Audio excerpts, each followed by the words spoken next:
You know, we are in our series of the tests that Jesus went through at Heliopolis. This is the Egyptian mystery schools.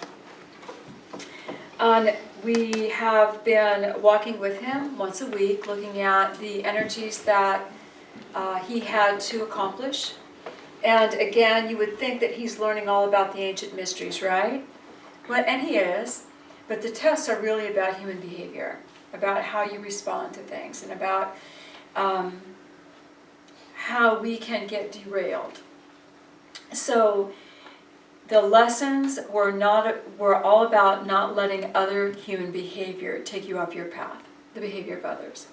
So he was asked to judge other people, and he said no. He was asked to not be inclusive, and he said no, I'm going to be inclusive.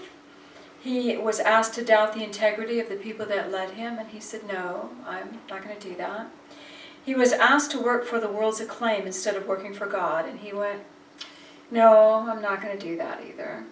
So he was also asked to acknowledge power outside himself. Yeah, I'm not going to do that either. So he was able to go through all of these lessons, and there was one key in every lesson. Staying on your path is about staying connected to God. And in every lesson, he would go back to his core spirit. What is true for me? What's true here? What does my Father say? What does God tell me to do? And staying in connection with that divine love, light, goodness, power, peace, presence of God will always keep you in your right and perfect place. It always keeps you on your path, that which you need to walk. And all of those lessons were about how we get derailed by others. The power of the world around us to take us off our divinity.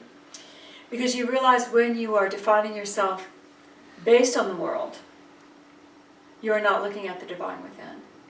And we are taught to define ourselves based on the world, based on how we fit in this world. Say, I got it. I got it. Okay. If he had not kept his focus on God, he would not have passed the next test. He would not have passed the next test. And this is a test that everybody goes through. Some of you may say, oh, I went through that a long time ago. Some of you may say, well, yeah, next lifetime I'll do that one. But it comes up in every life, and it comes up probably more than once. But his came up at a very core level to the core of his being. So, the last test is about love. When we know that God is love in our human consciousness, and we're starting to embody God is love, we tend to also think that as we love, we are in God, do we not? And I agree. As we're petting our kitty cat with love, we're in God world. As we're with someone we love, we're in God consciousness. So it's a beautiful thing that God is love. Therefore, all love should be God. But there is a slight line. So this is what we're going to have. Ready? Okay. Jesus has passed the last test. In all the land there was no place more grandly furnished than the beauty parlors of the temple of the sun. This is in the school. When Jesus had attained victory over fear, he gained the right to enter here. The guide led the way. After passing many richly furnished rooms, they reached the Hall of Harmony. And here was Jesus left alone. Among the instruments of the music was a harpsichord, and Jesus sat in thoughtful mood, inspecting it. Then quietly, a maiden of entrancing beauty came into the hall. She did not seem to notice Jesus as he sat and mused, so busy with his thoughts. She found her place beside the harpsichord. She touched the chords most gently, and she sang the songs of Israel. So she's singing the songs of his faith. Jesus was entranced. Such beauty he had never seen, such music he had never heard. The maiden sung her songs. She did not seem to know that anyone was near, and she went her way. Jesus, talking with himself, said, "What is the meaning of this incident? I did not know such entrancing beauty and such queen-like loveliness were ever found among the sons of men. I did not know the voice of an angel ever graced a human form, or that the seraphic music ever came from human lips." Do you feel it? For days he sat entranced. The current of his thoughts was changed. He thought of nothing but the singer and her song. And he longed to see her once again. Are y'all feeling it? Mm-hmm. Have you been there? Totally entranced with another human being, totally entranced with their likeness to who you are. They are like you in some way. They resonate with the essence of your soul. And they bring to you a beauty and an enchantment that you yourself did not know. You get to see a piece of yourself in a higher realm, in a higher way. All right.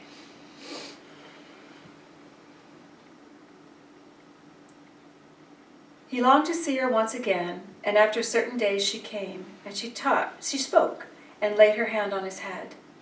Her touch thrilled all his soul, and for a time forgotten was the work he was sent to do. Few were the words the maiden said. She went her way, but then the heart of Jesus had been touched. A love flame had been kindled in his soul, and he was brought to face the sorest trial of his life. He could not sleep nor eat. Thoughts of the maiden came. They would not go. His carnal nature called aloud for her companionship. All right.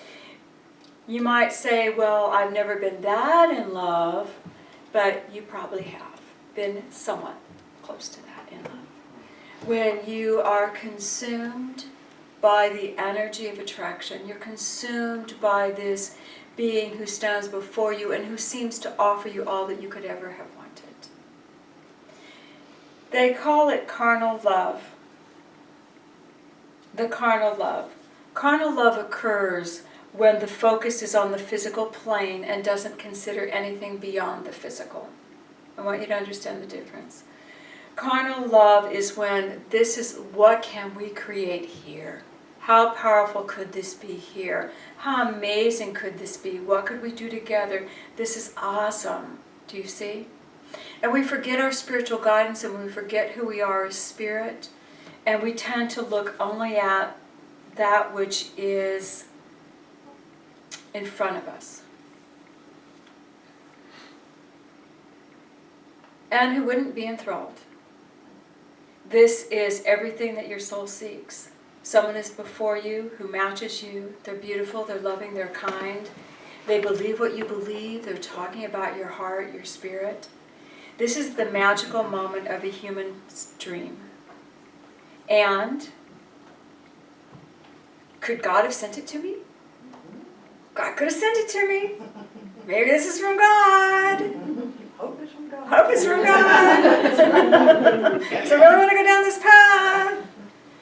But then the question is, would his love for this woman become more powerful than his love of his purpose? Do y'all understand? Mm-hmm. Okay, let's stay with the story for a minute. Because this is about Jesus, right? This isn't about you yet. So Jesus said, "Lo, I have conquered every foe and that I have met. Shall I now be conquered by carnal love?" And he's a young man. He's probably not yet 30. So you know he's alive, and mating is a part of our mission, is it not? Mating and creating. We seek a partner. Every human does, to create with, to mate with, to have a beautiful life on this planet with. But if your eye is on the carnal, you are not accessing the divine. And when you're not accessing the divine, you tend to dismiss your connection to God. You don't ask for permission. You go into that carnal connection, which can be extremely powerful. He looked at his purpose then. Is this part of my divine path? And that's where every single person has to stop and ask, is this part of my divine path? Did God send this to me? Is this my divine path?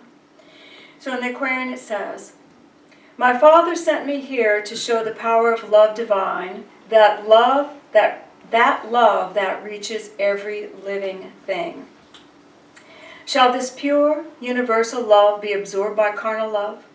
Shall I forget all creatures else and lose my life in this fair maiden, though she is the highest type of beauty, purity, and love?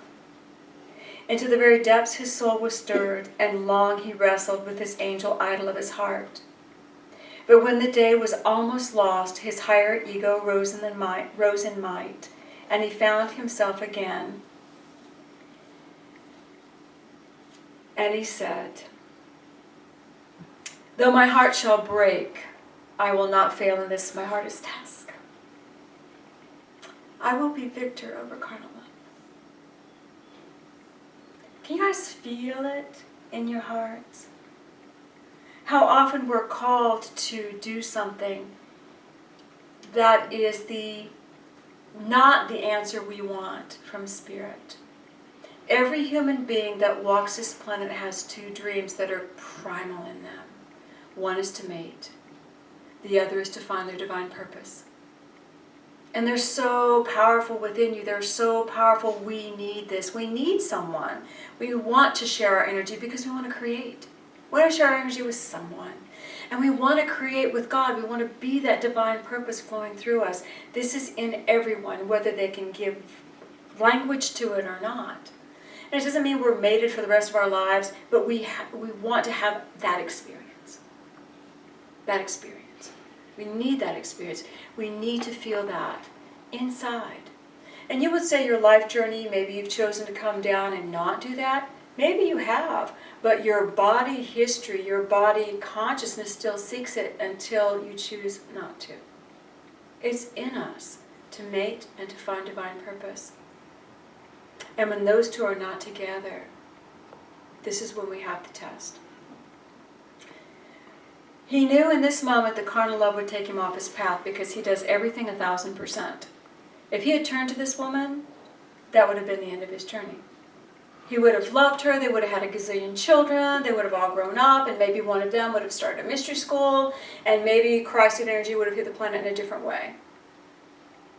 But that wasn't why he came. So, though my heart break, I will be victor. And again the maiden came and offered him her hand and heart, and he said, "Fair one, your very presence thrills me with delight. Your voice is benediction to my soul. My human self would fly with you and be content in your love. But all the world is craving a love that I have come to manifest. I must then bid you go, but we will meet again. Our ways on earth will not be cast apart. I see you, in the hurrying throngs of earth as a minister of love. I hear your voice in song that wins hearts of men to better things." And do you think she said cool? No. Then in sorrow and tears the maiden went away. She knew they were connected. She felt that connection. And Jesus was again alone. And do you remember that every time he's alone and he passes the test, do you remember what happens? A hierophant, a higher teacher comes in silence and takes him, and then they silently hand a scroll to him. This is not what happened this time. When the girl left, instantly the great bells of the temple rang, the singers sung a new song, and the grotto blazed with light. The hierophant himself appeared and said, "All hail, triumphant Logos, hail. The conqueror of carnal love stands in the heights." And then he placed in Jesus' hand a scroll on which was written, "Love Divine." And together they passed from the grotto of the beautiful into the banquet hall where a feast was served, and Jesus was the honored guest. All hail. He has conquered carnal love. That's a big party. That's how hard it is. Everybody breathe.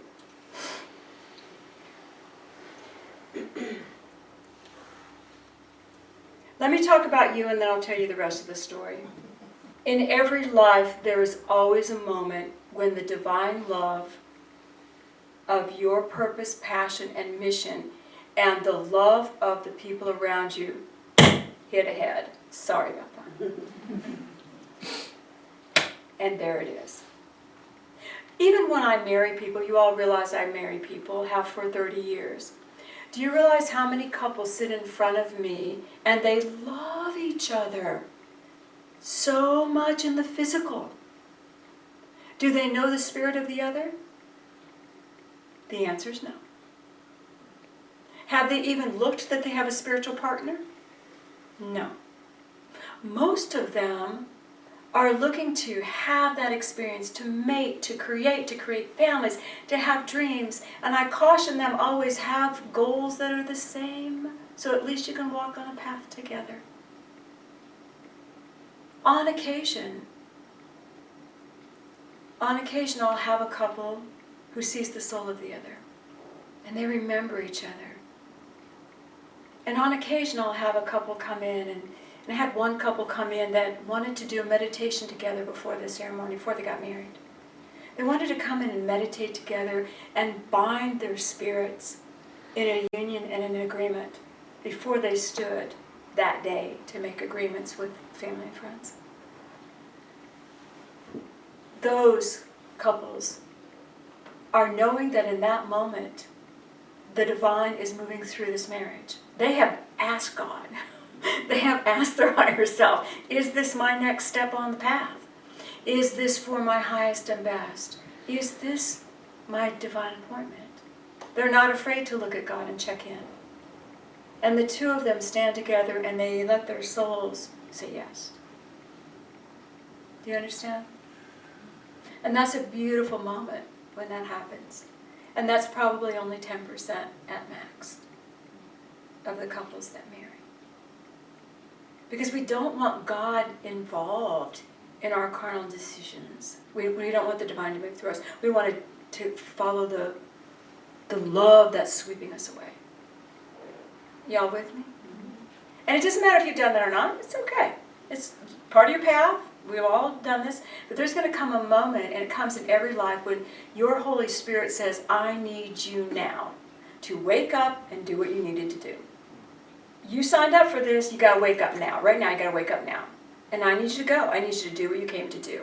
And in that moment, do you know how many people look at their spouse or their partner or somebody, and they say to them, man, I got to do this. Will you love me through this? Will you love this? Because if you will not support me in this, I'm going to have to let you go. Y'all hear me? That's the test. I'm going to have to let you go. Because I got to get going. I have to go. Because the love of my Father, Mother, God is flowing through me. I have a gift to give, and I've got to do it. And I can't dim my light anymore.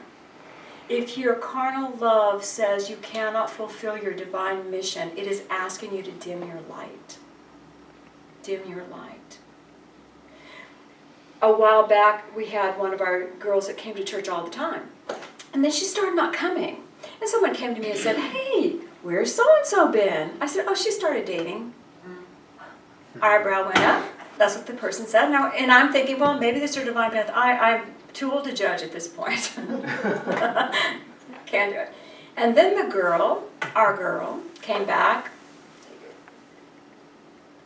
You know, she wasn't like gone, but she came back and she looked at me and she said, Cindy, I'm losing my light. I have to come back to my commitment. I have to come and be more committed like I was before, because I had my light and my light was shining. And, you know, she was losing her purpose. She was already on track with her purpose, but let the carnal idea. And don't you know, when carnal comes to you, they promise everything. It's everything you've ever dreamed of. It's like this person stands in front of you with your checklist. I'm going to do this for you, and this for you, and this for you, and this for you. And it's like, what? You read this from my diary? Everything I need? You're fabulous. They're reading it out of your auric field. You're beaconing what you need. But you always have to say, did God send this to me? Did God send this to me? All right. We all have this moment, you realize that. Okay. And I also want you to think about the flip side. When your earthly partner comes to you and says, man, I got to do this. My higher self, I cannot say no to. God said, wake up, I need you to do this. You got to shift your gear and go this way for your soul, for divinity. And your partner says that to you. What are you going to say to them? How are we going to pay the bills? Oh my God. are you going to say, let me check with my guidance, which you should do. Let me check with my guidance. But I understand your spirit. Let me check with my spirit. Now I can give you a clear answer. Yes, I can walk with you, or no, I cannot. Because I'm following my spirit. Everybody got that? All right. When we walk aware of the eternal nature of our beingness, you will be aware that dimming your light for anyone, for carnal love for anyone, is a detriment to your spirit. Everybody hear me? Yep. Okay. Has anybody been there? All right. Here's the key. When you surrender to the divine purpose, all the love that you need will be given to you. When Spirit says, okay, wake up, and you go, oh, but I'm still working on manifesting this over here, and Spirit says, no, stop. I need you to pay attention. I need you to go over here. All the love that you thought you were grabbing here will find you here. All the love you need will come to you.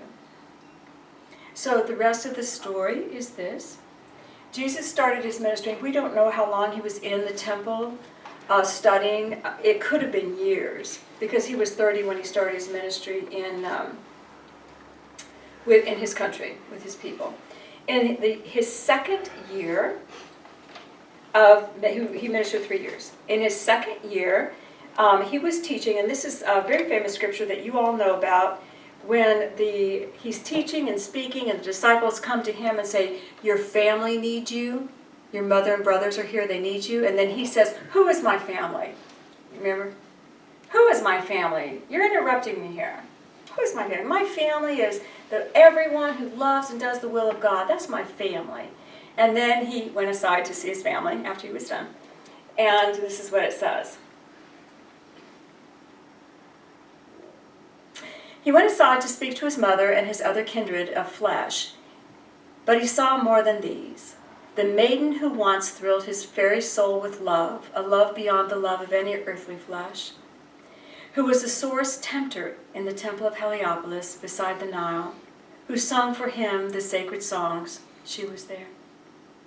Recognition of kindred souls, Jesus said. Behold, for God has brought us a power men cannot comprehend, a power of purity and love, to make more light the burdens of the hour and to be a balm for wounded souls. He's talking of her. To win the multitude to better ways by sacred song and holy life. For behold, Miriam, who stood beside the sea and sung the songs of Moses, will sing again. And all the choirs of heaven will join and sing the glad refrain, peace, peace on earth, goodwill to men. And Miriam is her name. She stood in front of the waiting throngs, and she sang a song. She was there. In the Aquarian, it tells us that she continued to walk with him. She became one of the women that followed. She was there at the crucifixion. She was there at the ascension, or at the resurrection. She was in the tomb. She was with Mary, his mother, when they found him. The body in the tomb was missing. And then she was there at the ascension. She was his match. She had his energy. She too was able to let go the carnal love and move to the divine love. And we don't know how many years it was between the time that she met him and the time that she joined him. But she was his match. And that love that she had for him got to be shared for that last year and a half of his life on the planet. But it was not love human to human, it was love divine to divine, purpose to purpose. And human to human maybe as well, we don't know, but divine to divine. You all hear? Mm-hmm. When we do the things, when we follow our spirit, and we say yes to our divine purpose, all the love we need will be provided. Can you see how you may have some point or another walk this path? Can you feel how you might be tested in this way? Do you realize how hard it is? Being a minister for as long as I have, I've seen this over and over and over again, and it is the sore temptation. This is extremely difficult. So I have a funny story for you. I have a Cindy story. Here's my Cindy story. So I was already committed to my path. I was on my path. I was being God's daughter. I was doing everything I needed to do. It was fabulous. And did I want a mate?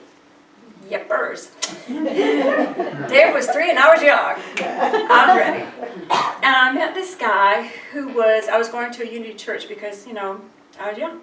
I met this man that went to another Unity church, and he was, past life connection was instant. I knew him from before. And he sang in the choir, and he went to the church every Sunday. I'm like, God, look at that saint. Oh my goodness, man. Meditating. God, can I have him? And Spirit said, no. No? They must have meant no for today. So I'm cruising along, and he doesn't go to my church, but he's a friend of a friend that does go to the church. And I see our paths cross and all these other events. And it wasn't too long later, I'm like meditating, going, okay, God, can I have him? And no. Okay, all right. So I'm dedicated. I'm praying. I'm doing my thing. And this is over the course of only about 3 months. So, and it was a really strong connection. So I went, well, God, I'm going to go visit that other Unity church on their Wednesday night service. But I'm just visiting because I went to church every single time the door was open. I was always there. And so I went to the Wednesday night service. Before I went to the service, I was sitting in the parking lot, and I'm like meditating, going, okay, because I know he's going to be there, right? Can I have him? And they screamed at me, no! It's the first time and the only time I've ever been screamed at by Spirit. I went into the service, and it was beautiful. Their interim minister was there, beautiful music. I really enjoyed myself. And so I got in my car, and I drove to my church, because I knew they'd still be there counting money. They always stayed late. And I drove to my church because I knew everybody, and I went running in saying, hey, I went to that service, but it was so good. How was our service? Oh, it was great. We had a guest musician. Oh, who was it? That man. Oh my God. That man had been at my church. And I was at his. And I had to laugh, and I said, God, that is just way too funny. But I get it. I get it. It is not meant to be. I hear you. It was not divinely mine. But didn't I dig in? Yeah. I dug in, trying to make it my will. But when you walk the path, and I didn't meet Patrick for another 2 years. And I probably didn't date anybody for another 2 years. But when you're on your path, the love that you need comes to you. Comes to you even when you think you're ready and it's not here yet. It finds you when that day is open. The love that you need once you commit to that spiritual path. So that's my funny story, to lighten the moment. But when you're in that testing time,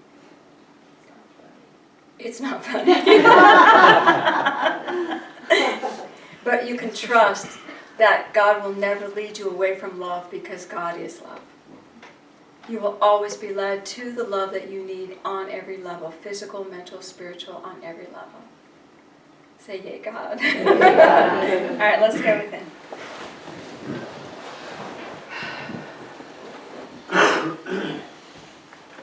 Take a breath and feel a beautiful column of light come over you.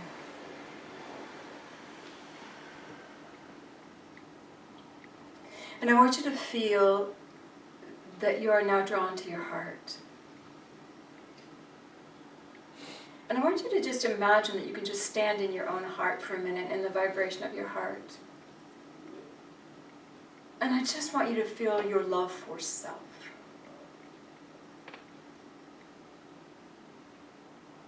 I love myself.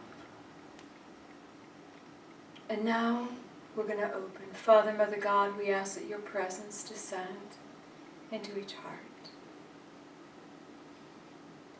That they begin to feel there is no separation between your love and theirs. And I would invite all of you just to breathe in empowerment. Empowerment so that you can stand forth in your divinity, in your divine purpose. Breathe in empowerment. Father, Mother God, as I follow the path of light for me, all the love I need will be. And as you say that in your heart, begin to feel love magnetizing to you. Whatever you need in this part of your journey, if it is the mate, if it is friendships, if it is support, whatever you need in this part of your journey. Father, let your love move through me and my divine light shine. And I am open to receive all the love I need. Feel a wave moving through you, and as it does, allow it to begin to move out into the auric field from your heart, expanding outward. I honor my divine path, and I will honor the divine path of those around me. And I will walk in love. I honor my divine path. And I will honor the divine path of those that walk around me. And I will walk in love. And in your heart, feel the presence of Jesus Christ. Feel His strength. And know that you are connected always with Him.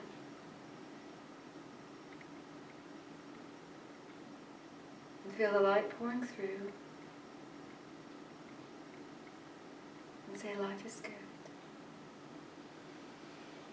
Take a breath, let your focus come back into your body.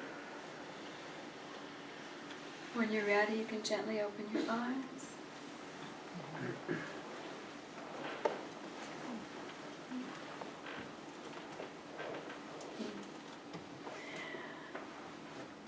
What if you came to a planet where all you had to do was follow the divine guidance and be happy?